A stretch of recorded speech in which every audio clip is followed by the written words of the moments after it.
નમસ્તે વિદ્યાર્થી મિત્રો, આપણે ચેપ્ટર નંબર 3 માં અગાઉ ઓહમના નિયમની વાત કરી, વિદ્યુત પ્રવાહ ઘનતા વિશે વાત કરી, યસ, અને વિદ્યુત ભાર વિશે વાત કરી. હવે આગળ નવો ટોપિક જોઈએ જે ખૂબ મહત્વનો ટોપિક છે, વિદ્યુત અવરોધકતા અને વાહકતા વચ્ચેનો સંબંધ. અથવા તો પરીક્ષામાં પ્રશ્ન એ રીતે પૂછાય, ઓહમના નિયમનું સદિશ સ્વરૂપ જે બરાબર સિગ્મા ઈ તારવો. ઓકે, તો આપણે જોઈએ. તો મિત્રો આપણે જાણીએ છીએ પ્રાયોગિક રીતે આપણે અગાઉ નક્કી કર્યું કે પ્રાયોગિક રીતે એવું માલુમ પડ્યું છે કે વાહકનો અવરોધ R એ લંબાઈના સમપ્રમાણમાં અને વાહકની લંબાઈ L ના સમપ્રમાણમાં તથા આડછેદના ક્ષેત્રફળના વ્યસ્ત પ્રમાણમાં હોય છે. સો આના પરથી આપણે લખી શકીએ R ચલે છે L બાય A અને ચલે છે દૂર કરીએ તો અચળાંક તરીકે આપણે શું લીધું હતું? ρ, જેને વાહકના દ્રવ્યની અવરોધકતા કહે છે. R ρL બાય A, જ્યાં ρ ને વાહકના દ્રવ્યની શું કહે છે મિત્રો? અવરોધકતા, જે અગાઉ આપણે તારવેલ છે. ઓકે, સારું. હવે અહીં આપણે ઓહમના નિયમનું સદિશ સ્વરૂપ તારવવું છે. ધારો કે આપણે એવું કહીએ, ઓહમનો નિયમ V IR. સો V R ની જગ્યાએ મિત્રો ρL બાય લખી શકાય, તો I ρL બાય A. પરંતુ મિત્રો I બાય A બરાબર શું થશે? આપણે જાણીએ છીએ J I બાય A, જે વિદ્યુત પ્રવાહ ઘનતા. તો અહીં I બાય A બરાબર શું મૂકી દઈએ? J મૂકી દઈએ. સો V J ρ L. Okay, equation number આને આપીએ 2. મિત્રો આ ઇક્વેશન તમે એક્ઝામ્પલમાં આ બધી ઇક્વેશનોનો સીધો ઉપયોગ થાય છે, યાદ રાખશો. તો V J ρ L. ઓકે, જો વાહકના બે છેડા વચ્ચે વિદ્યુત ક્ષેત્ર E હોય તથા લંબાઈ L હોય તો PD એટલે કે વિદ્યુત સ્થિતિમાનનો તફાવત V બરાબર ED. સૂત્ર આપણે જાણીએ છીએ, જો વાહકના બે છેડા વચ્ચે વિદ્યુત ક્ષેત્ર E તથા લંબાઈ કેટલી હોય? L હોય તો બંને છેડા વચ્ચેનો વિદ્યુત સ્થિતિમાનનો તફાવત V બરાબર ED મુજબ V બરાબર EL, અહીં લંબાઈ L લીધેલ છે. Equation number 3. એક કામ કરીએ મિત્રો, V બરાબર J ρ L અને V બરાબર EL આ બંને આપણે સરખાઈ દઈએ. તો સમીકરણ 2 અને 3 પરથી સમીકરણ 2 અને 3 ને સરખાવતા શું થશે મિત્રો? V J ρ L and V EL. તો અહીં લખી શકાય EL J ρ L. બંને બાજુ LN કેન્સલ, તો E બરાબર J ρ અથવા તો મિત્રો આ રીતે પણ ઘણી વખત યાદ રાખવા માટે E બરાબર 0. યસ, E બરાબર 0. અહીં જે વિદ્યુત પ્રવાહ ઘનતા J અને E ની દિશા એક જ હોય છે. J ની દિશા કોની દિશામાં હોય છે? E ની દિશામાં હોય છે. સો આપણે લખી શકીએ E J ρ, સદિશ સ્વરૂપે E 0. યસ, સારું, ખૂબ મહત્વનું સૂત્ર મિત્રો. ઇક્વેશન નંબર આને આપણે કહી દઈએ 4. અહીં E બરાબર 0 મિત્રો. હવે આપણે નવી રાશિ તારવવી છે, તો એક કામ કરીએ, આના પરથી લખી શકાય. સો J બરાબર E બાય E ના છેદમાં ρ જવા દો, તો E by ρ. So J sigma E. J E by ρ. So J sigma E. Equation number 5, જ્યાં જ્યાં સિગ્મા બરાબર શું લીધું મિત્રો આપણે અહીં જે ઇક્વલ ટુ સિગ્મા ઈ લખ્યા તો 1 upon rho લીધા. સિગ્મા બરાબર શું લીધું 1 upon rho. તો sigma equal to 1 upon rho એટલે કે અવરોધકતાનો વ્યસ્ત. શું મિત્રો? અવરોધકતાનો વ્યસ્ત, જેને વાહકના દ્રવ્યની જેને વાહકની વાહકતા કહે છે. તો અહીં લખાય મિત્રો અવરોધકતાનો વ્યસ્ત જેને વાહકતા કહે છે. શું કહે છે? વાહકતા. તો અહીં તમે જોઈ શકો છો સિગ્મા અને rho એકબીજાના વ્યસ્ત પ્રમાણમાં છે. અવરોધકતા વધશે તો વાહકતા ઘટશે અને અવરોધકતા ઘટશે તો વાહકતા વધશે. સિમ્પલ. તો અવરોધકતાનું વ્યસ્ત જેને આપણે વાહકતા કહીએ છીએ, જેને ઇંગ્લિશમાં આપણે કહીએ છીએ કંડક્ટિવિટી. શું કહીએ છીએ મિત્રો? કંડક્ટિવિટી.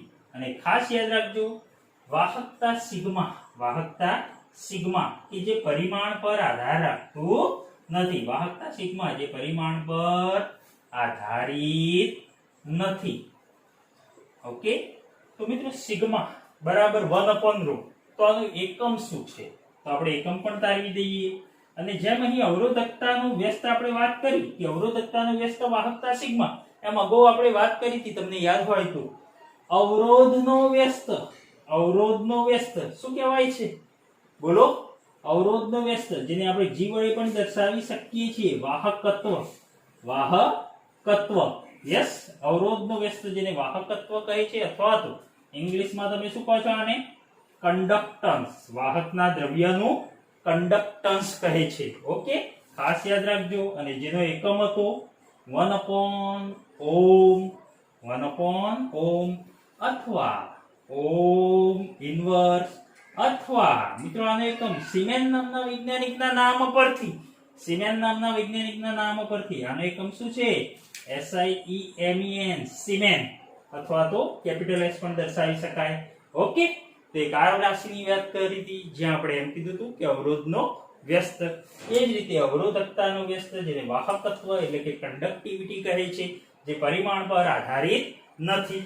ઓકે. તો અહીં જે બરાબર સિગ્મા ઈ જે ઓહમના નિયમનું સદિશ સ્વરૂપ છે. આટલે સુધી તમારી પરીક્ષામાં થિયરી પૂછાય તો આટલે સુધી લખી શકો છો. જે બરાબર સિગ્મા ઈ જે ઓહમના નિયમનું સદિશ સ્વરૂપ છે. આગળ વાત કરીએ મિત્રો આનો એકમ શું થશે? એકમ સિગ્મા ઈ ઇક્વલ ટુ શું લખીએ આપણે? 1 upon rho. અવરોધકતાનો વ્યસ્ત. તો અવરોધકતાનો એકમ શું હતો? આપણને ખબર છે અવરોધકતા R is equal to rho L by A.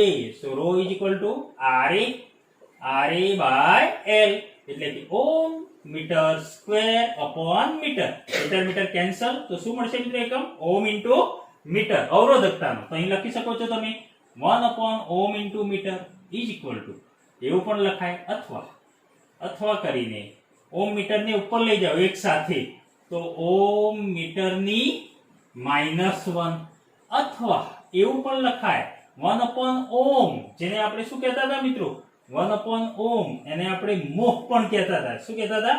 મોહ. યસ ને, આગળ મેં વાત કરી મોહ MHO. અથવા આને આ રીતે આપણે લખી શકીએ મોહને આ રીતે. યસ, આને મોહ કહેવાય. તો અહીં લખી શકાય 1 upon ઓહમ એટલે મોહ. યસ, ઓહમનું ઉલટું કરી દેવાનું. તો મોહ અને મીટર ઉપર જાય તો મીટરની -1 અથવા મિત્રો 1 upon ઓહમ એટલે કે શું લખી શકાય? આપણે આગળ જોયું સિમેન. તો આના પરથી લખી શકાય સિમેન. કેપિટલ S લખો. વૈજ્ઞાનિકનું નામ છે સિમેન. મીટર -1. ઓકે. તો આ બધા એકમો સિગ્માના વાહકતાના એકમો છે. ઓકે મિત્રો, બોર્ડમાં ગમે તે એકમ પૂછાય તો તમને આવડવો જોઈએ. આનું પારિમાણિક સૂત્ર પણ તમે સરળતાથી શોધી શકો છો. ક્લિયર? ઓકે.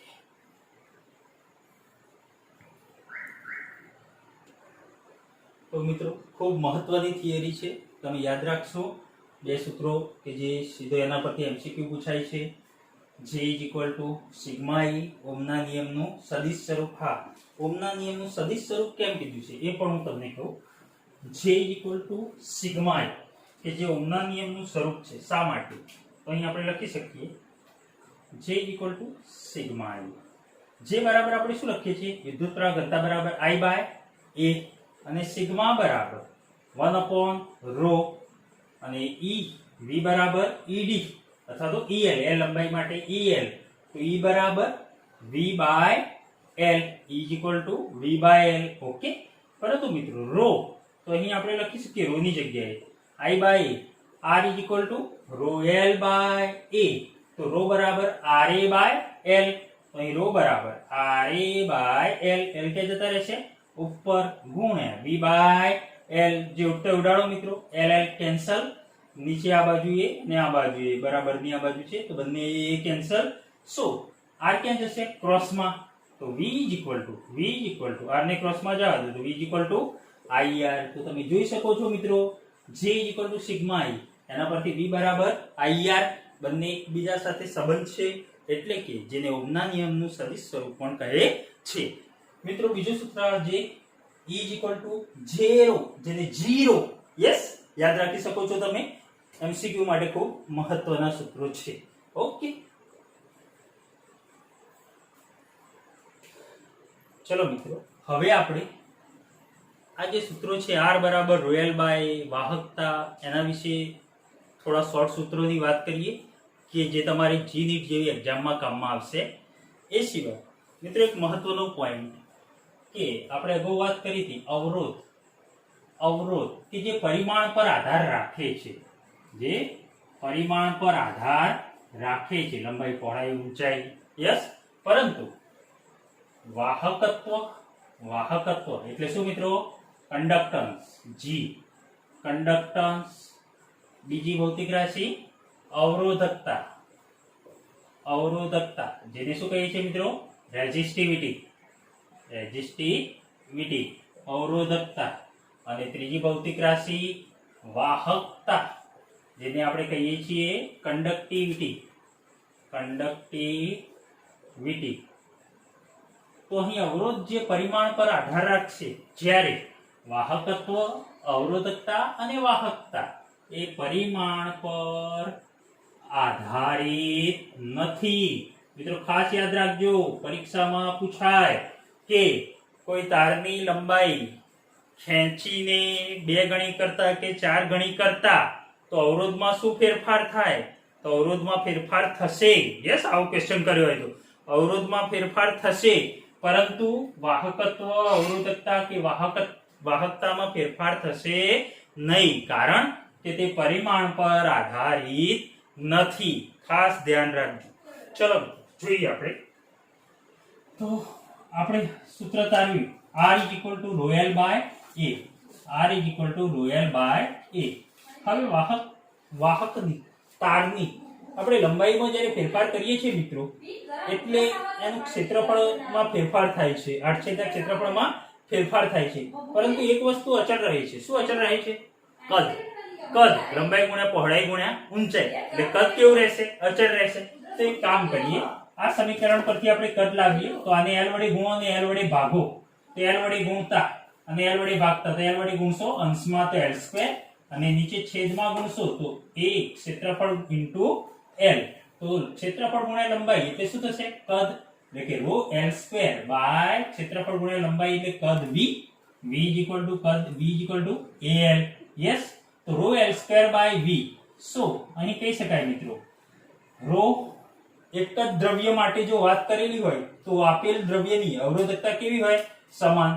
એક જ દ્રવ્ય માટે અવરોધકતા કેવી? સમાન. અને કદ પણ કેવું મિત્રો? લંબાઈમાં તમે ફેરફાર કરશો પરંતુ કદ કેવું રહેશે? અચળ રહેશે. તેનો મતલબ r ચલે છે l સ્ક્વેર. યસ, તો આ સૂત્ર ઉપરથી મિત્રો તમે એક્ઝામ્પલ કરી શકો છો, r ચલે છે l સ્ક્વેર. ઓકે, આનું ગાણિતિક બનાવવું હોય તો r1 by r2 is equal to l1 square by l2 square. Okay, બીજું મિત્રો આગળ વાત કરીએ આપણે. ધારો કે દળના અર્થમાં વાત કરી છે. યસ, દળના અર્થમાં, દળમાં કોઈ ફેરફાર છે કે દળની વાત કરી છે અને આપણે અવરોધ કે એમાં થતો ફેરફાર જાણવો છે, તો કઈ સૂત્ર વાપરીશું? તો મિત્રો જો r is equal to rho l by a, મારે દળની જરૂર છે, તો પહેલું તો આપણે નીચે કદ લાવી દઈશું. તો કદ લાવવા માટે l વડે ગુણો અને l વડે ભાગો, તો શું થશે? r is equal to rho l square by al. al એટલે કદ કેટલું? v. યસ ઓર નો મિત્રો? નીચે અને ઉપર l વડે ગુણીએ તો rho l square અને નીચે al, al બરાબર કદ વી. ઓકે, સો કદ આપણે જાણીએ છીએ ઘનતા બરાબર દળ ભાગ્યા કદ. તો ઘનતા અહીં હું રો વડે નહીં લખું ઘનતાને, પરંતુ ડેન્સિટી ડી. ઘનતા બરાબર દળ ભાગ્યા કદ. ઓકે, તો કદ બરાબર સો v m by d. તો અહીં v m by d મૂકી દો તો rho l square upon v m by d. d ક્યાં જશે? ઉપર. તો r rho l square d by m. Okay, તો અહીં આપેલ દ્રવ્ય માટે મિત્રો એક જ દ્રવ્ય માટે ધારો કે ઘનતા સમાન છે અને આપેલ એક જ દ્રવ્ય માટે અવરોધકતા કેવી હોય? સમાન હોય. તેનો મતલબ રો સમાન ડી સમાન. તો આના પરથી r ચલે છે l સ્ક્વેર બાય m. તો મિત્રો જ્યારે લંબાઈ અને દળમાં ફેરફાર થાય અને એને અનુલક્ષીને અવરોધમાં ફેરફાર થાય ત્યારે આપણે આ સૂત્ર વાપરી શકીએ છીએ. r ચલે છે l square by m. Okay, ચલો મિત્રો આગળ બીજું સૂત્ર જોઈએ આપણે. યાદ રાખશો. ઓકે, હવે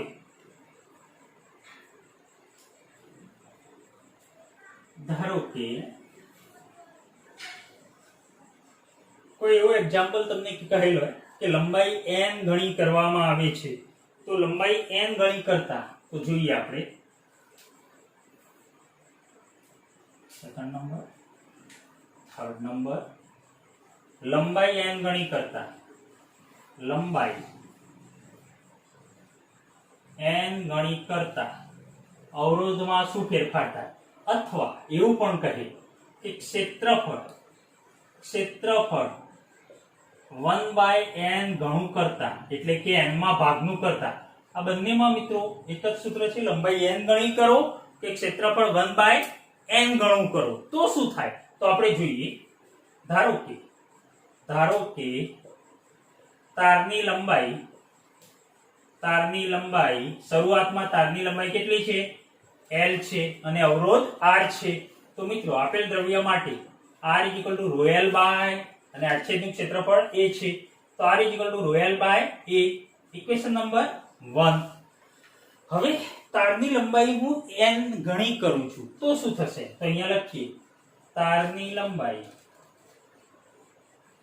ખેંચીને તારને n ગણી લાંબી કરતા. તો તારની લંબાઈ n ગણી કરતા ખેંચીને તો નવા તારની લંબાઈ કેટલી થશે? નવા તારની લંબાઈ ધારો કે શું લઉં? l dash. તો l dash is equal two પહેલા લંબાઈ l હતી અને ખેંચવામાં આવે તો n ગણી એટલે nl. નવી લંબાઈ કેટલી થઈ? nl. Okay, l dash is equal two nl નવી લંબાઈ. અહીં મિત્રો તાર જ્યારે ધારો કે આ તાર છે, આની લંબાઈ કેટલી છે? l છે. ઓકે, હવે આને તમે ખેંચો છો, લાંબો કરો છો. ઓકે, આની લંબાઈમાં વધારો થશે, પરંતુ લંબાઈમાં વધારો થશે, આડછેદનું ક્ષેત્રફળ શું થશે? બદલાશે.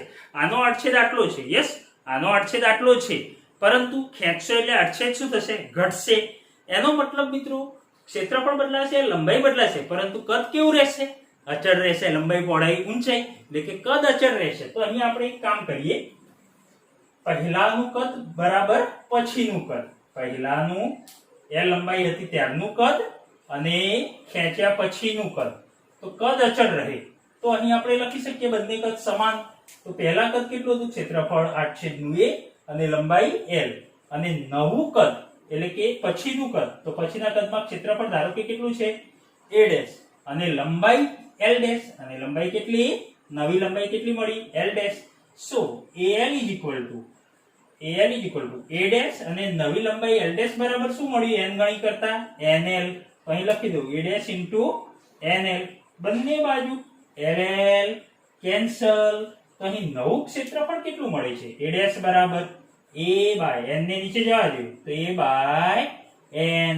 ક્લિયર? તો મિત્રો ક્ષેત્રફળ અહીં નવું ક્ષેત્રફળ a dash a by n મળ્યું. એટલે પહેલા ક્ષેત્રફળ a હતું અને નવું ક્ષેત્રફળ કેટલું મળ્યું? 1/n.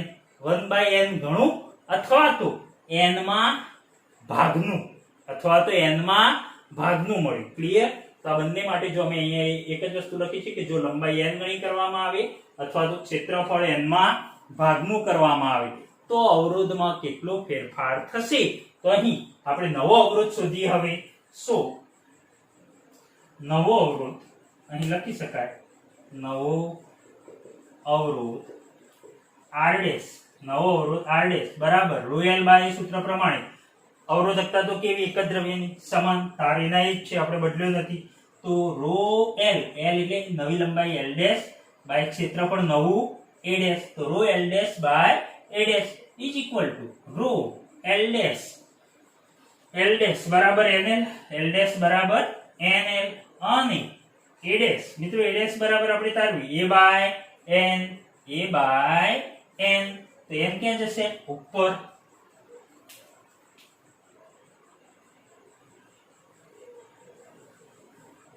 અહીં આપણે લખી શકીએ મિત્રો n ઉપર જશે તો સો r dash is equal to n square n square into rho l by a, n ઉપર n square into rho l by a. પરંતુ મિત્રો rho l by a બરાબર તો શરૂઆતમાં l લંબાઈ હતી ત્યારે rho l by a is equal to શરૂઆતનું અવરોધ r, તો આના બરાબર શું લખી દઈએ? r લખી દઈએ. સો r dash is equal to n square r, r dash is equal to n square r. Okay, તો મિત્રો આ નવા અવરોધનું સૂત્ર કે અહીં n બરાબર તમારે મૂકી દેવાનું. ધારો કે એમ કીધું હોય કે તારની લંબાઈ 2 ગણી કરવામાં આવે તો નવો અવરોધ શું? તો n બરાબર તમારે કેટલા મૂકી દેવાના? 2 મૂકી દેવાના, એટલે 2 નો વર્ગ 4, તો નવો અવરોધ 4 ગણો થશે.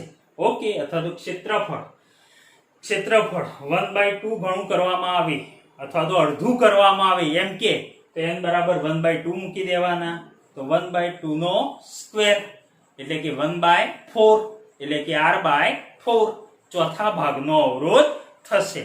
ઓકે, આપણે એક્ઝામ્પલ પછી જોઈએ છીએ. ઓકે, આ સૂત્ર તમને ખબર હોવી જોઈએ.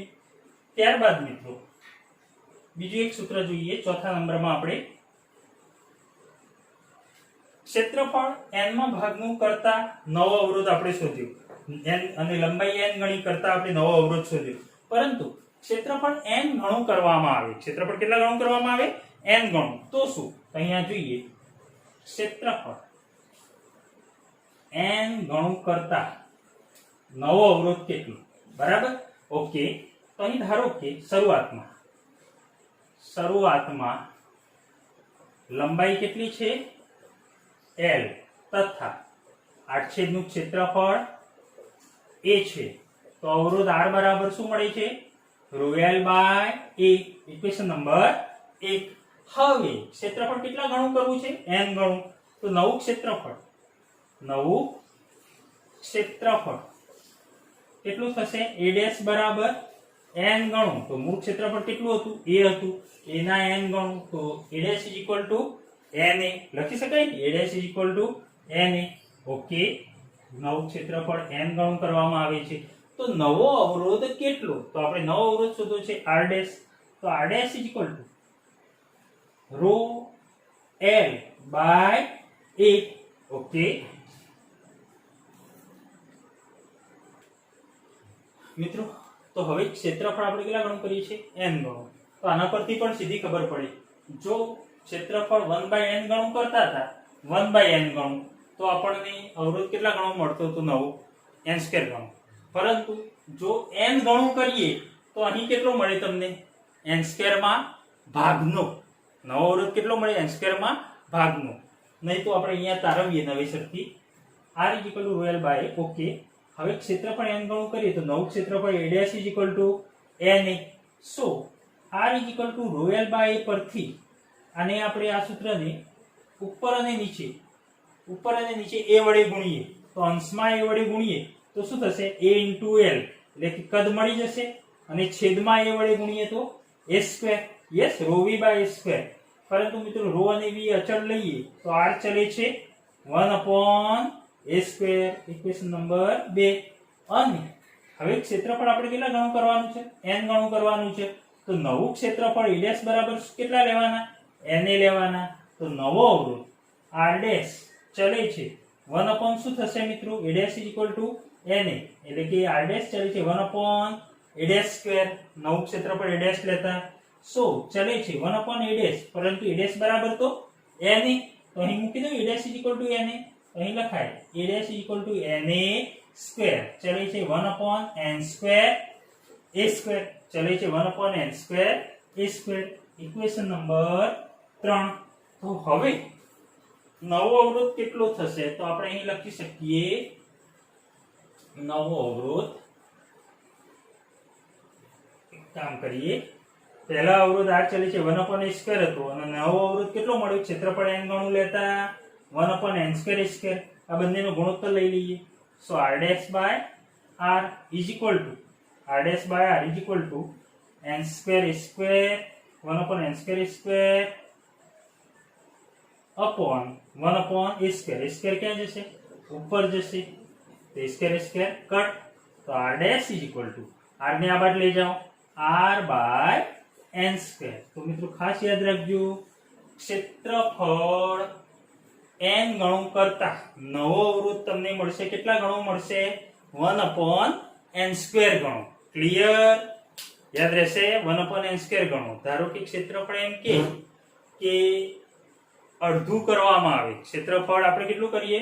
અડધું, એટલે કે 1/2. તો નવો અવરોધ કેટલો મળશે તમને? 1/2 નો વર્ગ કરો અહીંયા તો કેટલો મળશે? 4. એટલે કે કેટલો મળશે? 4r. નવો અવરોધ કેટલો મળશે તમને? 4r મળશે. Yes, okay. હવે આગળ જોઈએ આપણે આને લગતા કેટલાક એક્ઝામ્પલ પણ આપણે સોલ્વ કરીએ. ધારો કે ક્ષેત્રફળ માટે આપણે હમણાં તારવ્યું r royal by a. ત્રિજ્યામાં આપણે ફેરફાર કરીએ તો એ વખત શું કરવાનું? તો r royal by a પરથી આપણે લખી શકીએ a વડે ગુણતા અને a વડે ભાગતા. તો a વડે ઉપર ગુણો તો a * l, એટલે કે કદ મળશે v, અને નીચે a વડે ગુણતા ρv by a². એટલે કે આના પરથી લખી શકાય r ચલે છે 1/a². યસ, પરંતુ આડછેદનું ક્ષેત્રફળ આ રીતે આડછેદનું ક્ષેત્રફળ r ત્રિજ્યાવાળો આડછેદ હોય તેનું ક્ષેત્રફળ કેટલું થાય? πr² થશે. ઓકે, તો અહીં આપણે લખી શકીએ r ચલે છે a² પરથી r ચલે છે 1/πr² નો સ્ક્વેર. πr² નો સ્ક્વેર. આ ક્ષેત્રફળ આપણને આડછેદનું πr² મળ્યું. એની જગ્યાએ મૂકી દઈએ πr² નો સ્ક્વેર. સો r ચલે છે, π તો અચળ, π અચળ એટલે π ને ધ્યાનમાં લેશો નહીં. r² નો સ્ક્વેર તો 1/r ની કેટલી ઘાત? 4 ઘાત. મિત્રો r ચલે છે 1/r ની 4 ઘાત. એટલે કે હવે એમ કે ત્રિજ્યા n ગણી કરતા, ત્રિજ્યા કેટલા ગણી કરતા? n ગણી. તો જ્યારે ત્રિજ્યા r હતી ત્યારે અવરોધ કેટલો મળે? r ત્રિજ્યા હતી ત્યારે r ચલે છે 1/r⁴. બરાબર. હવે ત્રિજ્યા n ગણી કરીએ તો શું થશે? તો અહીંયા હું લખું છું ત્રિજ્યા n ગણી કરતા નવો અવરોધ r' નવી ત્રિજ્યા r' nr. યસ ને મિત્રો? નવી ત્રિજ્યા કેટલા ગણી? r ગણી મળશે. તો હવે અવરોધ કેટલો મળશે? નવો અવરોધ r' 1/r⁴ પ્રમાણે 1/r' ની 4 ઘાત. Yes or no? r ચલે છે 1/r⁴. તો નવો અવરોધ r' બરાબર 1/r' ની 4 ઘાત. પરંતુ r' બરાબર તો nr. તો બરાબર લખી શકાય મિત્રો. ચલે છે nr મૂકી દો તો nr ની 4 ઘાત. પરંતુ અહીં લખી શકીએ મિત્રો r' ચલે છે 1/n ની 4 ઘાત r ની 4 ઘાત. પરંતુ 1/r ની 4 ઘાત બરાબર તો શરૂઆતનો અવરોધ કેટલો? r. તો અહીંયા 1/r ની 4 ઘાત બરાબર r મૂકી દો તો ચલે છે r. 1/r ની 4 ઘાત r by n ની 4 ઘાત. તો મિત્રો ખાસ યાદ રાખજો, ત્રિજ્યા n ગણી કરતા નવો અવરોધ r' ચલે છે r by n ની 4 ઘાત. આ સૂત્ર યાદ રાખશો.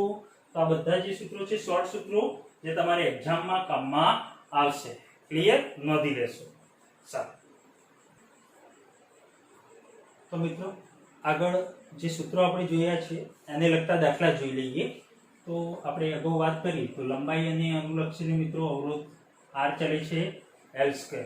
એ જ રીતે લંબાઈ n ગણી અથવા તો ક્ષેત્રફળ 1/n ગણું કરો તો r' n²r. પછી લંબાઈ અને દળના સંદર્ભમાં r ચલે છે l²/m. ક્ષેત્રફળ n ગણું કરીએ તો r' r/n². અને ત્રિજ્યા n ગણી કરો તો r dash is equal to r by n raise to 4. Clear? હવે આ સૂત્રને અનુલક્ષીને એક્ઝામ્પલ જોઈશું જેથી તમને સરળતાથી ખબર પડી જશે. તો આપણે પહેલું એક્ઝામ્પલ જોઈએ. r ઓહ્મ અવરોધ ધરાવતા r ઓહ્મ અવરોધ ધરાવતા તારની લંબાઈ 10 ગણી વધારતા તારની લંબાઈ 10 ગણી વધારતા તેનો અવરોધ 100 ઓહ્મ થાય છે. તેનો અવરોધ 100 ઓહ્મ થાય છે. તો r ઇઝ ઇક્વલ ટુ ખાલી જગ્યા. ચલો મિત્રો, સીધો તમે ગણતરીમાં જવાબ આપી શકો છો સૂત્ર પરથી. બોલો શું થશે? અહીં r ઓહ્મ અવરોધ હતો, લંબાઈ કેટલા ગણી કરવામાં આવે છે? 10 ગણી કરવામાં આવે છે. તો અવરોધ, નવો અવરોધ કેટલા ઓહ્મ થાય છે? 100 ઓહ્મ. તો r બરાબર કેટલા? તો લંબાઈ n ગણી કરતા, એ સૂત્ર વપરાય મિત્રો, n ગણી કરતા r ડેશ ઇક્વલ ટુ નવો અવરોધ r dash equal to n square r. તો અહીં તમે લખી શકો છો નવો અવરોધ r dash equal to n square r. પરંતુ મિત્રો અહીં r ઓહ્મ અવરોધ છે, લંબાઈ 10 ગણી, એટલે n બરાબર કેટલા મૂકવાના? 10. તો 10 નો વર્ગ અને r m ના m, r ઓહ્મ, અને નવો અવરોધ કેટલો થાય છે 10 ગણી કરતા? 100 ઓહ્મ. તો અહીં r ડેશ ની જગ્યાએ કેટલા મૂકી દઉં? 100. તો 100 is equal to 100 is equal to 10 નો વર્ગ 100 ઇન્ટુ r. તો r is equal to 100 by 100. કેટલા ઓહ્મ? 1 ઓહ્મ. તો નવો અવરોધ, પહેલાનો અવરોધ કેટલો r કેટલો થયો? 1 ઓહ્મ. ક્લિયર? ચલો બીજો દાખલો જોઈએ આપણે. L લંબાઈ ધરાવતા વાહક તારનો વ્યાસ અડધો કરવામાં આવે છે. L લંબાઈ ધરાવતા વાહક તારનો વ્યાસ, મિત્રો વ્યાસ અડધો કરો તો ત્રિજ્યા કેવી થશે? અડધી. વ્યાસ અડધો કરવામાં આવે તો તારનો શરૂઆતનો અવરોધ 10 ઓહ્મ હોય આવે છે. તારનો શરૂઆતનો અવરોધ 10 ઓહ્મ હોય તો નવા તારનો અવરોધ શોધો. તો નવા તારનો અવરોધ ખાલી જગ્યા. તો મિત્રો અહીં L લંબાઈ ધરાવતા વાહક તારનો વ્યાસ કેવો કરવામાં આવે છે? અડધો. તો તારનો શરૂઆતનો અવરોધ આપે છે 10 ઓહ્મ. તો નવા તારનો અવરોધ કેટલો? નવા તારનો એટલે મિત્રો વાહક તારનો અવરોધ વ્યાસ કેવો કરવામાં આવે? અડધો કરવામાં આવે. તો આપણે લખી શકીએ મિત્રો, વ્યાસ અડધો કરો તો ત્રિજ્યા પણ કેવી થશે? અડધી જ થશે. ઓકે. તો અહીં આપણે કઈ સૂત્ર વાપરવું જોઈએ? વ્યાસ અડધો. તો આપણે જોયું અહીં ત્રિજ્યા કેટલા ગણી કરતા? n ગણી કરતા. તો અહીં આપણે લખી શકીએ મિત્રો, અહીં તો અડધું કરવામાં આવે છે ને. પહેલા ત્રિજ્યા ધારો કે પહેલા ત્રિજ્યા કેટલી ગણી લઈએ? પહેલા ત્રિજ્યા r હતી અને નવી ત્રિજ્યા કેવી થઈ? નવી ત્રિજ્યા અડધી. અડધી એટલે કેટલી થઈ? r બાય 2 થઈ. એટલે કેટલા ગણી? ત્રિજ્યા કેટલી થઈ આપણી? 1 બાય 2. તો અહીં આપણે n બરાબર કેટલા મૂકવાના સૂત્રમાં? ત્રિજ્યા અડધી, અડધી એટલે 1 બાય 2 ગણી કરતા. તો અહીં 1 બાય 2 મૂકી દો તો અહીં લખાય નવો અવરોધ સૂત્ર પરથી. સો નવો અવરોધ r dash is equal to r by n ની 4 ઘાત. અહીં આપણે લખી દેવાનું r બાય n ની 4 ઘાત. r અવરોધ આપેલો છે આપણને, શરૂઆતનો અવરોધ r બરાબર કેટલા ઓહ્મ આપે છે? 10 ઓહ્મ આપે છે. તો r બરાબર આપણે મૂકી દઈએ 10 ઓહ્મ. અને ત્રિજ્યા નવા તાર માટે ત્રિજ્યા અડધી થઈ. અડધી એટલે 1 બાય 2.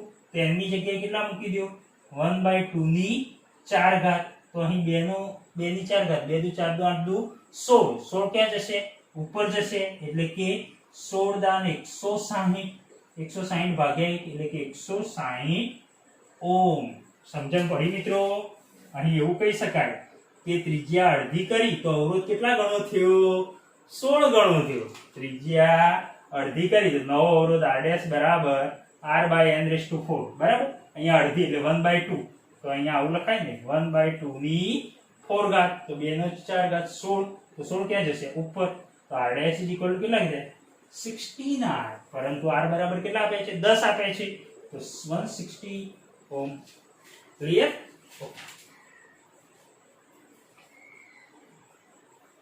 ચલો હવે જોઈએ ત્રીજા નંબરનું એક્ઝામ્પલ.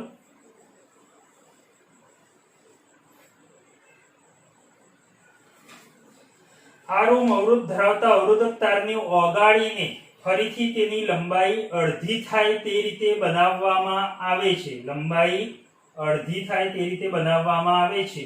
તો નવા બનેલા અવરોધક તારનો અવરોધ કેટલો? ઓકે, અહીં લખી દઉં રકમ. આ રૂમ અવરોધ ધરાવતા તારને ઓગાળી ફરીથી તેની લંબાઈ, મિત્રો અહીં લંબાઈ કીધી છે, ફરીથી તેની લંબાઈ અડધી થાય તે રીતે બનાવાય છે. તો નવા બનેલા અવરોધક તારનો અવરોધ કેટલો? તો નવા તારનો અવરોધ ખાલી જગ્યા.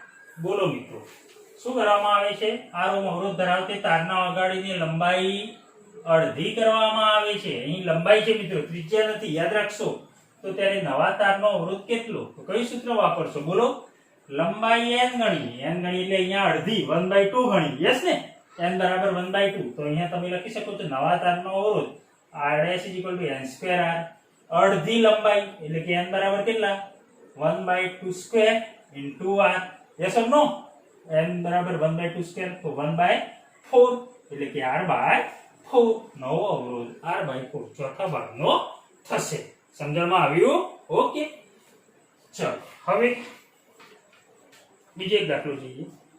એક જ ધાતુમાંથી બનાવેલ 3 વાહક તારના દ્રવ્યમાન, હું ભૂસી દઉં છું મિત્રો.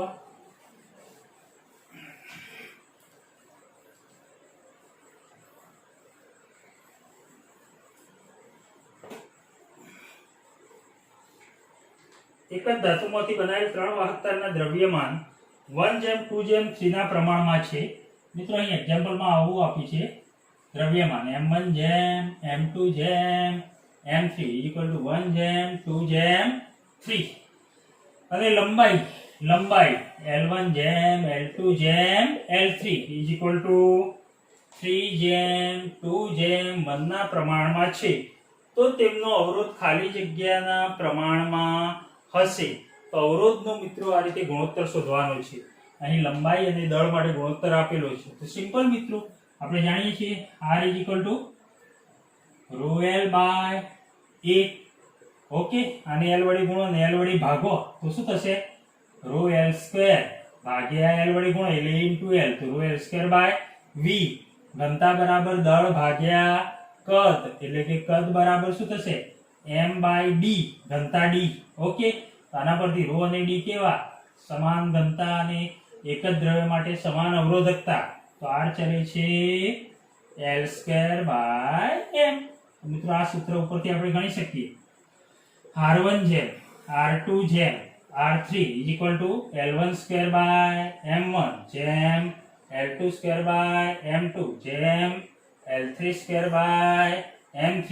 મિત્રો L1² 3 નો વર્ગ, 3 છે ને, L1 3, 3 નો વર્ગ 9, m1 1 જેમ L2² L2 એટલે 2 નો વર્ગ 4, m2 કેટલા છે? m2 2 જેમ L3² 1 નો વર્ગ 1, m3 3. સો મિત્રો એક કામ કરીએ, આવું લખી શકાય 9/1/4/2, 2 કેન્સલ તો 2/1/1/3. અહીં લસા કેટલો આવશે? 3 લસા આવ્યો. બધાનો લસા છેદ સમાન કરી દો. ઓકે, તો લસા 3, તો આને કેટલા વડે ગુણવા પડશે? નીચે 1 છે તો 9 તરી 27/3 એટલે કે 3 થી તો મિત્રો દરેકનો છેદ સમાન. તો 27 જેમ 3 દુ 6 જેમ લસા 3 છે તો 27/6/1. ક્લિયર? અહીં લખાય r1:r2:r3 = 27/6/1. ઓકે, તો આ દાખલા એક્સ્ટ્રા અને આ સૂત્રો મિત્રો યાદ રાખી શકો છો, જે તમારી જીનીટ એક્ઝામમાં કામમાં આવે.